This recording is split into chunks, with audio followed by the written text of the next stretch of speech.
नैनं छिन्दन्ति शस्त्राणि नैनं दहति पावका न चैनं क्लेहयन्त्यापो न शोषयति मारुतः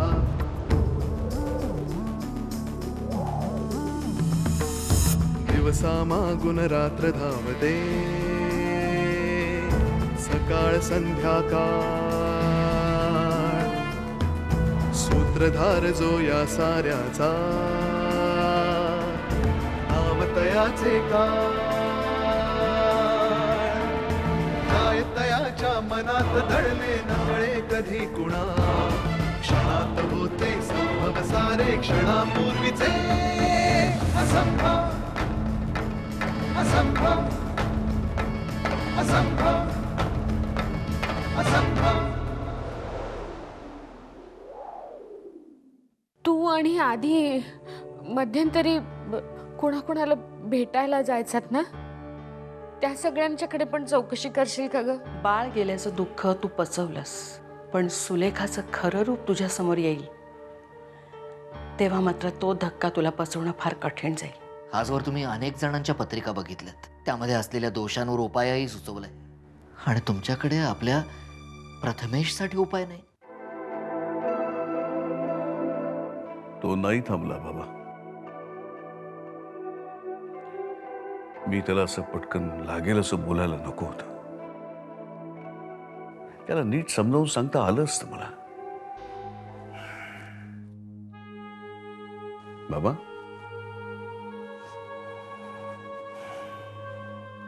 मधु, द्विधा मनस्थितीत अडकलोय रे मी.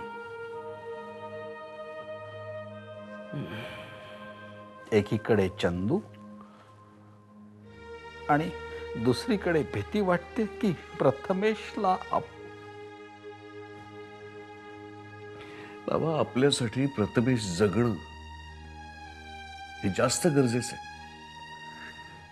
तुम्ही चंदूची काळजी करू नका, मी समजावून सांगेन त्याला.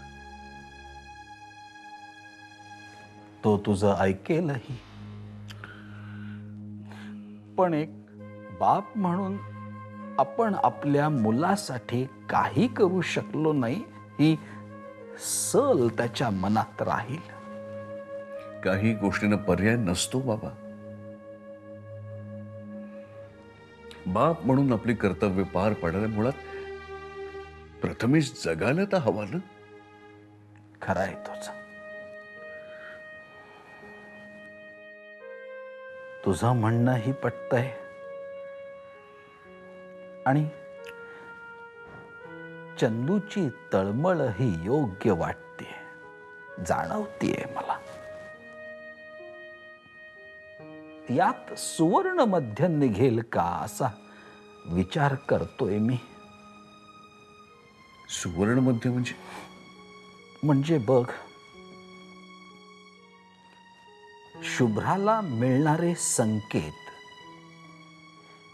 ही आपल्या कुटुंबावरच्या संकटांची चाहूल असते, पण ते संकेत आपल्याला कधी संकेत वाटलेच नाहीत,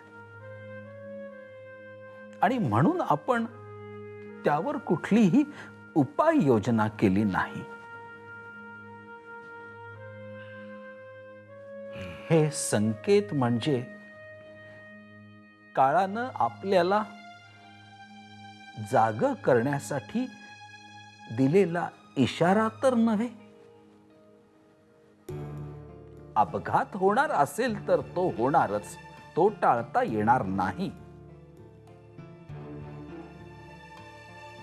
पण त्याची दाहकता कमी करण्यासाठी आपण प्रयत्न करायला हवा,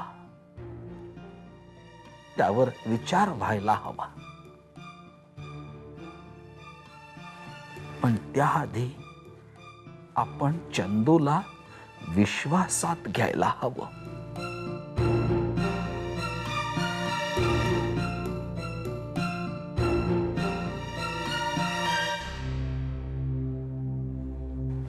श्रीराम श्रीराम.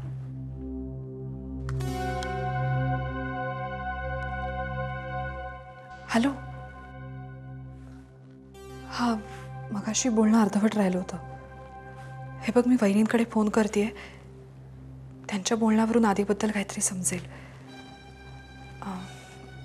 आणि हे बघ, आईच्या बोलण्यामध्ये अजूनही वेडसरपणाची झाक जरा जाणवतेच ग. तुझ्याबद्दल बोलताना तर ती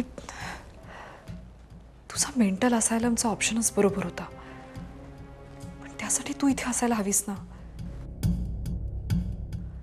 हे बघ, तू ये, आपण तिला चांगल्या डॉक्टरांना वगैरे दाखवूया.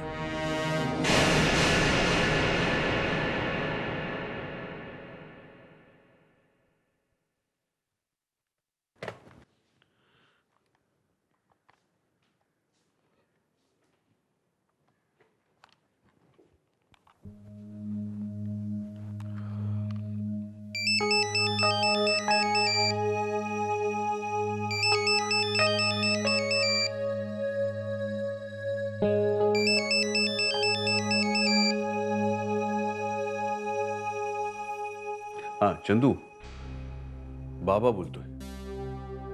बोला बाबा.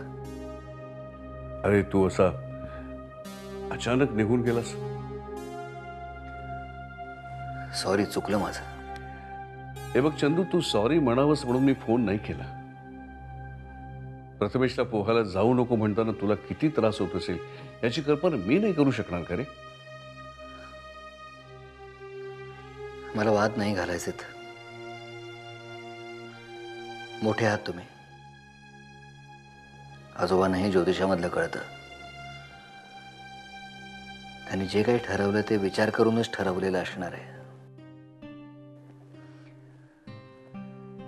मी समजावून सांगेन प्रथमेशला. तुम्ही निश्चिंत राहा. प्रथमेश नाही जाणार पोहायला. हे बघ चंदू, माझा ऐक जरा. बोला. तू इकडे ये. कशाला? प्रथमेशला समजावून सांगायचा एवढाच प्रश्न आहे ना. मी आणि राधा ठरवेन.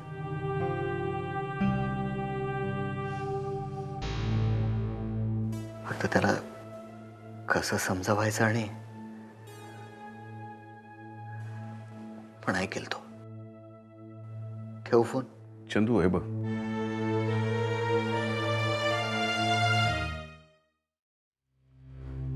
अहो, चहा घेणार का? अहो, काय झालं? नाही काय नाही. काहीतरी झालंय, सांगा ना. अगं खरंच काय नाही. चंदूशी बोलत होतो फोनवर. मग मग काय? अहो, तुम्ही मला सांगत का नाही आहात? अगं बोला ना. तू जरा बस इथे. अहो, काय झालं? तू तुम्ही शांतपणे बस इथे. मी तुला सांगतो. आता सांगा. बाबा म्हणत होते काय? शुभ्राला हे जे संकेत मिळतात ना, ते काय? त्याचा संबंध आपल्या काय? प्रथमेशशी.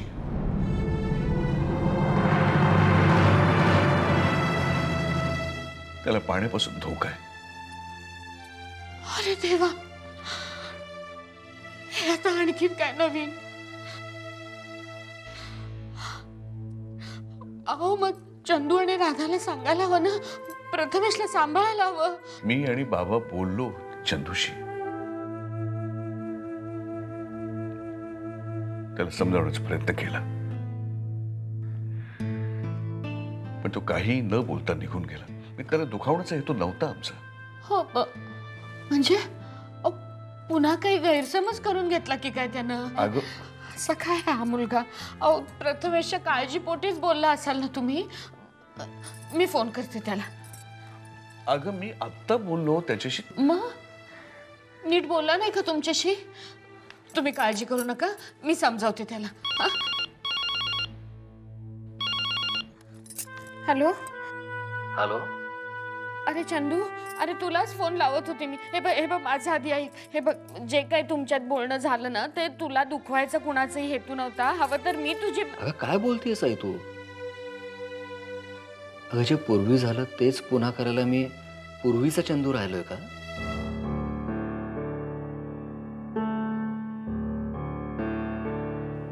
बाबांना सांग माझ्याकडून चूक झाली. I am really sorry. मी येतो तिकडे. अहो तो येतो इकडे. हा ये रे बाळा, लवकर ये.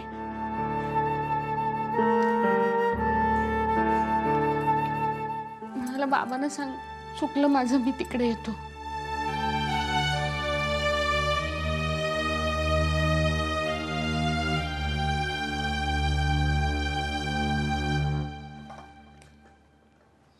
चहा घ्या.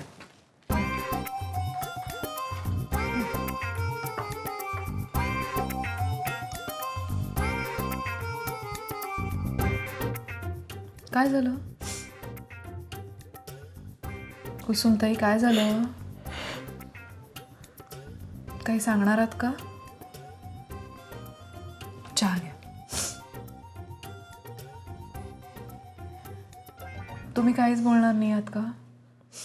नाही बोलणार आहे. हे बघ पूनम, आधीची काळजी करणं, चिंता करणं काही चुकीचं आहे का?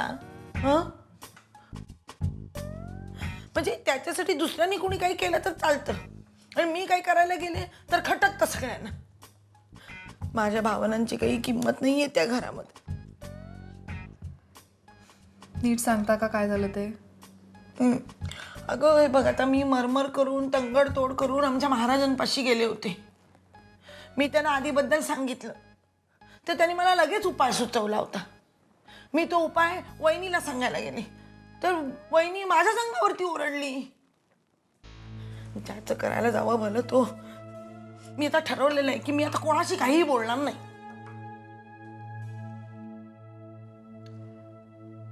असू दे हो, सोडून द्या. तुम्ही चहा घ्या. घ्या. तू नसतीस तर माझं काय झालं असतं पुन्हा.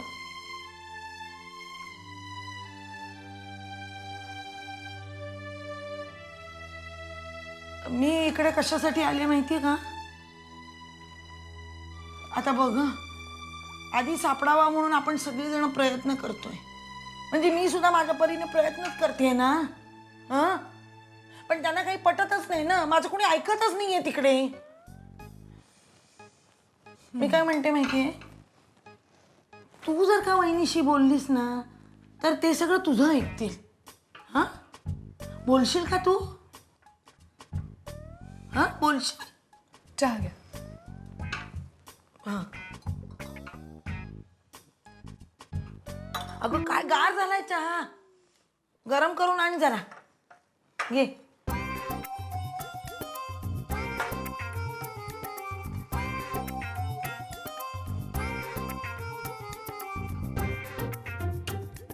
काय माहिती बोलेल की नाही. श्रीराम जय राम जय जय राम.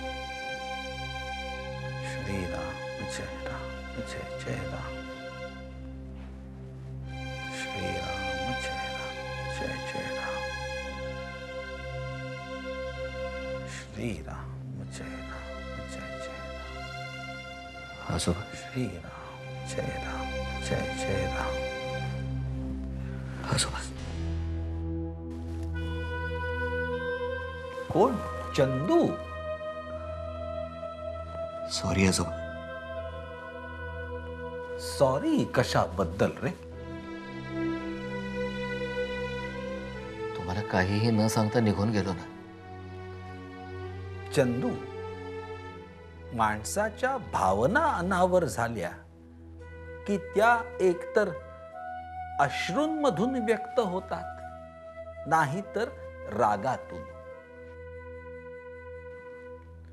तू तुझ्या भावना अश्रूंमधून व्यक्त केल्यास आणि ते अश्रू तुला लपवता आले नाही म्हणून निघून गेलास. त्यात तुझी कोणतीच चूक नव्हती बाळा. मग सॉरी कशाबद्दल? आजोबा म्हणजे तुम्हाला चंदू, मला कळलं तुला काय म्हणायचंय ते. मी वडीलही आहे, आजोबाही आहे आणि पणजोबा सुद्धा आहे. पुत्र शोकाचं दुःख मी अनुभवलंय रे. मी प्रथमेश बद्दल जे सांगितलं त्यामुळे तुझी मनस्थिती काय झाली असेल हे मी समजू शकतो चंदू. वाईट एकाच गोष्टीचं वाटतं, प्रत्येकासाठी काही ना काही करू शकणारा हा चंदू स्वतःच्या प्रथमेशसाठी मात्र काहीही करू शकत नाही.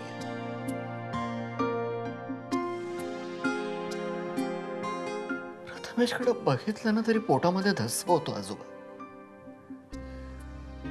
त्यात राधा त्याच्या भविष्याबद्दल काही बोलायला लागली की चंदू, प्रत्येक प्रश्नाचं उत्तर असतं, तसंच इथेही आहे. म्हणजे या सगळ्यावर उत्तर आहे. मिळू शकतं शोधलं तर. चंदू, संकेत हा एक इशारा असतो जो सावधगिरी सुचवतो. आणि सावधगिरी म्हणजे बंदी नव्हे कायमची. म्हणजे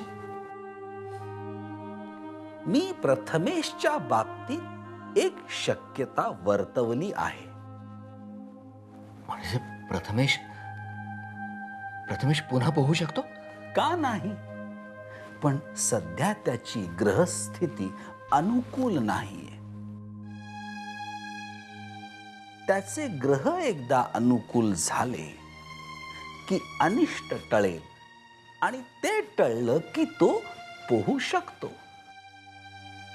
पण तोपर्यंत आपण काळजी घेतली पाहिजे. विशेषतः सध्या त्याच्या आरोग्याची जास्त काळजी घ्यायला हवी, मानसिक आणि शारीरिकही. प्रथमेशच्या आनंदासाठी मी काहीही करायला तयार आहे आजोबा.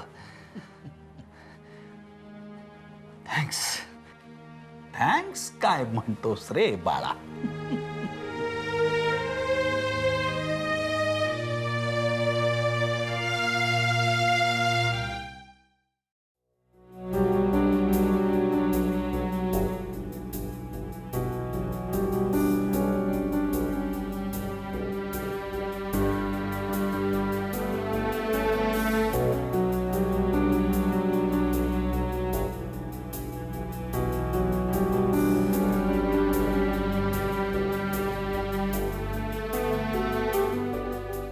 शुभ्रा, भाई, तुम्ही कधी आलात? आताच. कशी आहे तुझी तब्येत? आता बरी आहे. ताप नाही आहे, पण थोडी कणकण आहे. डोकं दुखतंय जरा. 1-2 दिवस आराम केलास ना की बरं वाटेल तुला. आधीची नको काळजी करूस. आजोबांनी सांगितलंय ना तुला, त्याच्या पत्रिकेमध्ये काहीही दोष नाहीये. खरंच नको काळजी करूस. असेल सुखरूप तो. मला माहिती आहे भाई, तुम्ही सगळे मला बरं वाटावं म्हणून हे सगळं बोलताय. पण जोपर्यंत आदिनाथ माझ्या डोळ्यासमोर येऊन उभे नाही राहत तोपर्यंत मला नाही चैन पडणार. खरं आहे शुभ्रा, आपण आपल्या मनाला कितीही समजावायचा प्रयत्न केला तरी आपण आपल्या मनाची समजूत नाही घालू शकत, पण कशावर तरी विश्वास ठेवायला हवा ना शुभ्रा. पण भाई, मला हे जे संकेत मिळत आहेत त्यांचं काय? सारखे ते पाण्याचे आवाज, पाण्यात कुणीतरी हातपाय मारतंय, कुणीतरी पळतंय, असे हे सगळे संकेत मला आदिनात नसतानाच मिळतात भाई. या सगळ्याचा अर्थ काय होतो?